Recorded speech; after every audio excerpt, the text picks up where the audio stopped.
बाल राम कथा। अध्याय लंका में हनुमान। हनुमान उठे, अंगड़ाई ली, झुककर धरती को छुआ और एक ही छलांग में महेंद्र पर्वत पर जा खड़े हुए। जामवंत सफल हो गए थे हनुमान को उनकी शक्ति की याद दिलाने में।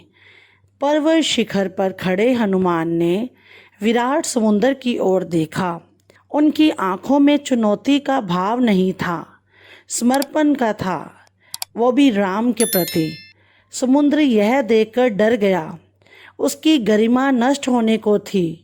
हनुमान ने पूर्व दिशा की ओर मुंह करके अपने पिता को प्रणाम किया, हाथ हवा में उठाए, पर्वत पर झुककर उसे हाथ पैर से कसकर दबाया और छलांग लगा दी। अगले ही पल वह आकाश में थे, समुद्र के ऊपर तेजी से आगे बढ़ते हुए। छलांग के समय बड़े शिलाखंड आसमान में उड़ गए। कुछ दूर हनुमान के साथ गए, जैसे परिजन किसी को विदा करने जाते हैं। हनुमान की गति अधिक थी, पत्थर पीछे छूटे और समुद्र में जा गिरे। महेंद्र पर्वत सुंदर था, वनस्पतियों और जीव जंतुओं से भरा। उसका शिखर पथरीला था, लेकिन नीचे घाटी में मनमोहक वृक्ष थे, लताएं भी थी। हनुमान के छलांग लगाने तक पर्वत शांत था, निश्चल। छलांग के दबाव से पर्वत दरक गया, वृक्ष कांपकर गिर गए, वन थर्रा गया, बड़ी बड़ी चट्टानें नीचे लुढ़कने लगी, पशु पक्षी चित्कार करते हुए भागे। कई स्थानों पर जल स्रोत फूट पड़े, कहीं धुआं उठने लगा, चट्टानें दहक उठी, लाल हो गई, आग के गोलों की तरह। हनुमान इससे बेखबर थे, वायु की गति से आगे बढ़ रहे थे। मार्ग में उन्होंने दिशा बदली, लंका जाने के लिए। उनका शरीर हिला तो बादलों की सी गड़गड़ाहट हुई। वे जहां से निकलते सब कुछ अस्थिर हो जाता। समुद्र में ऊंची लहरें उठने लगती, उनकी परछाई समुद्र में विराट नाव की तरह दिखती, बिना आवाज चलती हुई। समुद्र के अंदर एक पर्वत था, मैनाक, सुनहरा, चमकता हुआ। वह जल राशि को चीर कर ऊपर उठा। मैनाक चाहता था कि हनुमान कुछ पल वहां विश्राम कर ले, थक गए होंगे। हनुमान नहीं रुके, उन्हें मैनाक की सदिच्छा बाधा लगी। राम काज में वह मैनाक से टकराते हुए निकल गए। हाथ ऊपरी हिस्से पर जा लगा तो पर्वत शिखर टूट गया। वह कुछ और ऊपर उठकर उड़ने लगा। हनुमान के रास्ते में कई बाधाएं आई। राक्षसी सुरसा मिली, विराट शरीर, वह हनुमान को खा जाना चाहती थी। पवन पुत्र ने उसे चकमा दे दिया, उसके मुंह में घुसकर निकल आए। आगे एक और राक्षसी टकराई, उसका नाम था सिंहिका, छाया राक्षसी। उसने जल में हनुमान की परछाई पकड़ ली। वह अचानक आसमान में ठहर गए। क्रुद्ध हनुमान ने सिंहिका को भी मार डाला और आगे बढ़ दिए। अब गंतव्य दूर नहीं था। दूर क्षितिज पर लंका दिखाई पड़ने लगी थी, रावण की राजधानी, सोने की लंका। आकाश में उठते हुए कंगूरे, उसकी प्राचीर, लंका जगमगा रही थी। हनुमान समुद्र के किनारे उतर गए। अब वह लंका को और निकट से देख पा रहे थे। हनुमान को थकान लेश मात्र भी नहीं थी। इतनी लंबी यात्रा का उन पर कोई प्रभाव नहीं था। चिंता थी कि सीता को कैसे ढूंढेंगे, सीता को कैसे पहचानेंगे। लंका नगरी को ठीक से देखने के लिए हनुमान एक पहाड़ी पर चढ़ गए। दृष्टि दौड़ाई, चारों ओर वृक्ष ही वृक्ष, सुवासित उद्यान, भव्य भवन, हवा में लहराती संगीत धाराएं। वे चकित थे। राक्षस नगरी में इतनी सुंदरता, उन्होंने ऐसा नगर पहले कभी देखा ही नहीं था। वे उस नगर का एक एक विवरण आंखों में भर लेना चाहते थे ताकि बाद में वह सीता की खोज में काम आए। दिन के समय लंका में प्रवेश करना हनुमान को उचित नहीं लगा। उन्होंने प्रतीक्षा की। समुद्र तट पर ही शाम ढलने पर नगरी में प्रवेश किया। उनके सामने पहले प्रश्न सीता का पता लगाना था। उस विराट नगर में यह काम आसान नहीं था। वृक्षों, डालियों, इनसे कूदते फांदते वह नगर के मध्य में पहुंच गए। राजमहल वहीं था। उनका अनुमान था कि सीता महल में ही होंगी। रावण ने उन्हें छिपा कर रखा होगा किसी भी कोने में। महल में पहरेदार थे, अस्त्र शस्त्र लिए हुए। सबकी आंख बचाकर वह चुपचाप अंदर आ गए। राजमहल विराट था, वैभवपूर्ण। वे बचते बचाते महल में घूमने लगे, भटकते रहे। रात का समय था, अधिकतर राक्षस सो रहे थे। उन्होंने निकट जाकर एक एक चेहरा देखा। सीता जैसी कोई स्त्री उन्हें दिखाई नहीं पड़ी। वे रावण के कक्ष में गए। वहाँ रावण था, उसकी रानी मंदोदरी थी, सीता नहीं थी। ना जाने सीता को कहाँ छिपा रखा है। सोचते हुए हनुमान अंतःपुर से बाहर निकल आए। एक एक करके उन्होंने राक्षसों के सारे घर छान मारे, पशुशालाएं भी देख ली। सीता का कहीं पता ना था। सीता के लंका में होने की सूचना पर उन्हें संदेह नहीं था, पर वह दुखी हो गए। सोचने लगे, रावण ने अवश्य सीता को कहीं छुपाया है, किसी गुप्त स्थान पर। मैं उन्हें ढूंढ निकालूंगा, उनसे मिले बिना मैं नहीं लौटूंगा। उन्होंने यह तय कर लिया था। अंतःपुर के बाहर हनुमान ने रावण का रथ देखा, स्वर्ण रथ, रत्नों से सजा हुआ। वे चकित रह गए। तभी उनका ध्यान अंतःपुर से लगी वाटिका की ओर गया। वहाँ अशोक के ऊंचे ऊंचे वृक्ष थे, आकाश छूने को आतुर। यही अशोक वाटिका थी। दीवार लांघकर वे वहां पहुंच गए। लंका में यही एक स्थान बचा था जो उन्होंने नहीं देखा था। उन्हें लगा सीता वाटिका में नहीं हो सकती। रावण उन्हें इतनी खुली जगह क्यों रखेगा। हनुमान में निराशा घर करती जा रही थी। वह एक वृक्ष पर चढ़कर बैठ गए। दिन चढ़ आया। ऐसे में नीचे उतरना उन्हें उचित ना लगा। पेड़ घना था, वे उनके पत्तों में छिप गए। उन्हें वहाँ से सब कुछ दिखता था, लेकिन उन्हें कोई नहीं देख सकता था। रात हो गई। अचानक वाटिका के एक कोने से उन्हें अट्टहास सुनाई पड़ा। वे राक्षसियाँ थीं। हनुमान उधर ही देखने लगे। एक वृक्ष के नीचे राक्षसियों का झुंड था।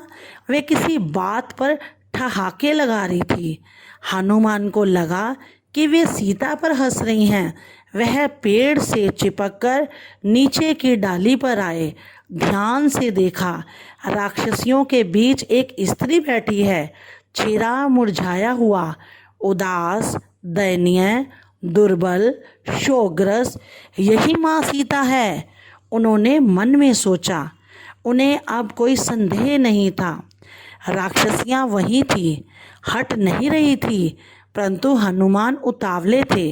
नीचे उतरने में डर था, स्वयं उनके लिए और सीता के लिए भी। तभी उन्होंने रावण को आते देखा, राशि ठाट बाट के साथ, दासियों सहित। हनुमान सीता से भेंट किए बिना लौटना नहीं चाहते थे। ऐसे लौटा तो राम को क्या बताऊंगा। उन्होंने सोचा, नीचे उतरने का अवसर ही नहीं मिल रहा था। वे डाल से चिपक गए, सांस रोककर रावण के लौटने की प्रतीक्षा में। रावण ने सीता को बहलाया, फुसलाया, लालच दिया। सीता नहीं डिंगी। वह डर से कांप रही थी, पर उन्होंने रावण की एक ना सुनी, तिरस्कार किया। रावण ने कहा, तुम्हें डरने की आवश्यकता नहीं है सुमुखी। मैं तुम्हें स्पर्श नहीं करूँगा जब तक तुम स्वयं ऐसा नहीं चाहोगे। मैं तुम्हें अपनी रानी बनाना चाहता हूँ। मेरी बात मान लो और सुख भोग करो, अन्यथा मैं तुम्हें तलवार से काट डालूँगा। सोच लो, तुम्हारे पास अब केवल 2 महीने बचे हैं। ऐसा कभी नहीं होगा। दुष्ट, राम के सामने तुम्हारा अस्तित्व ही क्या है।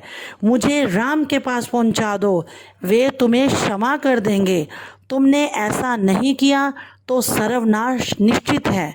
तुमने अपराध किया है, तुम्हें कोई नहीं बचा सकता। मूर्ख राक्षस, तुम्हारा अंत निकट है। रावण क्रोध में पैर पटकता हुआ चला गया। रात गाढ़ी होती जा रही थी। रावण के जाने पर राक्षसियों ने सीता को घेर लिया, उन्हें डराने और धमकाने लगी।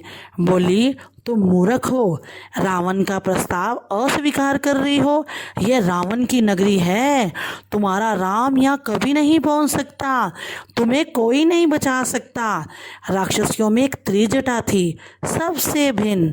उसने कहा, मैंने एक सपना देखा है।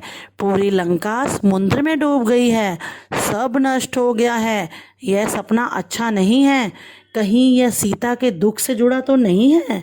सीता की हिचकियां बंद हो गई, वह विलाप करने लगी। देर रात राक्षसियां एक एक कर चली गई। सीता वाटिका में अकेली थी। यह अच्छा अवसर था, पर हनुमान पेड़ से नहीं उतरे। कहीं सीता मुझे भी राक्षस ना समझ ले, मायावी चाल मान लेगी। उन्होंने ऐसा सोचा। पेड़ पर बैठे बैठे उन्होंने राम कथा प्रारंभ कर दी। राम का गुणगान, रावण की लंका में राम चर्चा। यह सुनकर सीता चौंक गई। उन्होंने ऊपर देखा, जिधर से आवाज़ आ रही थी। पूछा, कौन हो तुम? हनुमान नीचे उतर आए। उन्होंने सीता को प्रणाम किया, राम की अंगूठी उन्हें दी। कहा, हे माता, मैं श्री राम का दास हूँ, किशिकंधा के वानर राज सुग्रीव का अनुचर। उन्होंने मुझे यहाँ भेजा है आपका समाचार लेने। हनुमान को लेकर सीता के मन में अब भी शंका थी। उन्होंने पर्वत पर फेंके आभूषणों की याद दिलाकर संदेह दूर किया। सीता ने राम का कुशल क्षेम पूछा, कई प्रश्न किए। हनुमान उन्हें कंधे पर बैठाकर राम के पास ले जाना चाहते थे। सीता ने प्रस्ताव अस्वीकार कर दिया। उन्होंने कहा, यह उचित नहीं होगा पुत्र, पकड़े गए तो मेरा संदेश भी राम तक नहीं पहुंचेगा। हनुमान ने सीता से विदा ली। वह पूरी सूचना तत्काल राम तक पहुंचाना चाहते थे। चलते समय सीता ने अपना एक आभूषण उन्हें दे दिया। उनकी आंखें नम थी। हनुमान ने कहा, निराश न हो माते, श्री राम 2 माह में यहाँ अवश्य पहुँच जाएंगे। हनुमान राम के पास लौटने को उद्यत थे। उत्तर दिशा की ओर जाना था, पर कुछ सोचकर रुक गए। उन्होंने रावण का उपवन तहस नहस कर दिया, अशोक वाटिका उजाड़ दी, वृक्ष उखाड़ दिए और विरोध करने वाले सभी राक्षसों को मार डाला।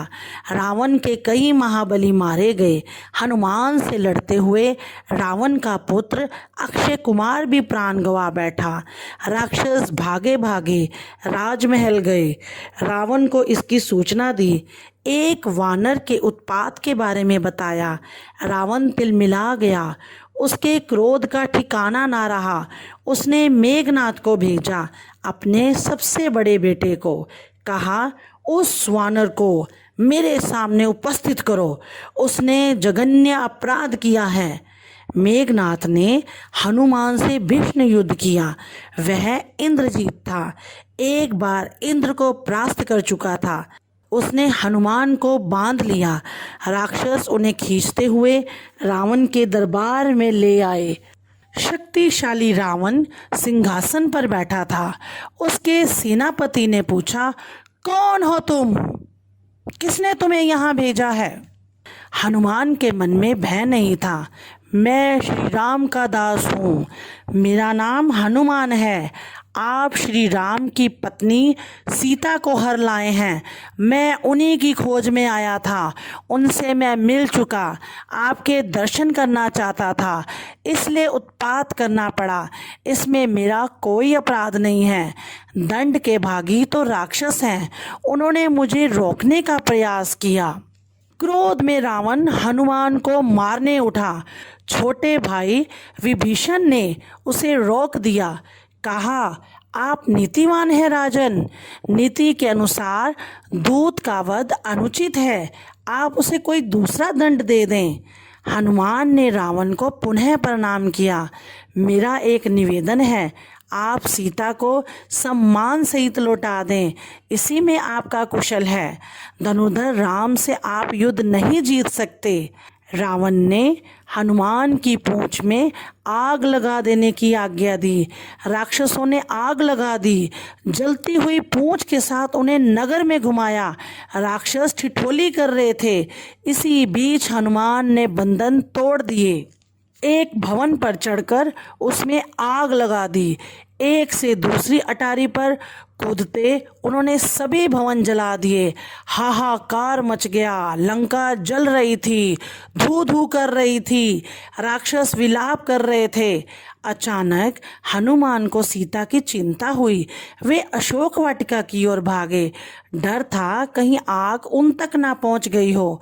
सीता सकुशल थी, पेड़ के नीचे बैठी हुई, आग से अप्रभावित। हनुमान ने उन्हें प्रणाम किया, आशीर्वाद मांगा और उत्तर दिशा की ओर चल पड़े, राम के पास। दूसरे तट पर सभी हनुमान की प्रतीक्षा कर रहे थे। अंगद, जामवंत व अन्य वानर आते ही उन्हें सबने घेर लिया। हनुमान ने संक्षेप में लंका का हाल सुनाया, सीता से भेंट का क्रम बताया। कहा, मैंने उन्हें देखा, बात की, यह समाचार शीघ्र श्री राम तक पहुंचाना चाहिए, समय अधिक नहीं है। वानर किलकारियां भरने लगे। प्रसन्नता में वानरों का उत्पात बढ़ गया। उन्होंने मार्ग के कई वन उजाड़े, फल खाए और फेंके, दौड़ते हुए चले और किष्किंधा पहुंच गए, राम के पास। वानरों को साथ लेकर सुग्रीव भी वहां पहुंचे। हनुमान ने राम को सीता द्वारा दिया गया आभूषण दिया। राम की आंखों में आंसू आ गए। उन्होंने हनुमान से कई प्रश्न किए। वे कैसी हैं, कैसी रहती हैं, उन्होंने कोई संदेश भेजा है? हनुमान ने पूरी बात विस्तार से कही। कहा, मैंने उनसे भेंट की, वे व्याकुल हैं, चिंतित हैं, हर समय राक्षसों से घिरी रहती हैं, आपकी प्रतीक्षा कर रही हैं। उन्होंने कहा, यदि श्री राम 2 माह में यहाँ नहीं आए तो पापी रावण मुझे मार डालेगा। राम शोक में डूब गए। भाव विह्वल होकर उन्होंने हनुमान को गले से लगा लिया। आंसू रोक नहीं पाए। लक्ष्य स्पष्ट था, लंका पर आक्रमण। समय कम था। सुग्रीव ने युद्ध की तैयारियां तत्काल प्रारंभ करने का निर्देश दिया। वानर सेना इसके लिए पहले से ही तैयार थी, उत्साहित थी। इस बार उन्हें अलग अलग टोलियों में बांटने की आवश्यकता नहीं थी, अलग दिशाओं में नहीं जाना था। सबका लक्ष्य एक था, दिशा एक थी, वह भी दक्षिण। सुग्रीव ने लक्ष्मण के साथ बैठकर युद्ध की योजना पर विचार किया। योग्यता और उपयोगिता के आधार पर भूमिकाएं निर्धारित हुई। हनुमान, अंगद, जामवंत, नल और नील को आगे रखा गया। समुद्र पर चर्चा हुई, उसे कैसे पार करेंगे। सेना का हर वानर हनुमान नहीं था। यह एक चुनौती थी जो देर रात तक चर्चा का विषय बनी रही। धन्यवाद।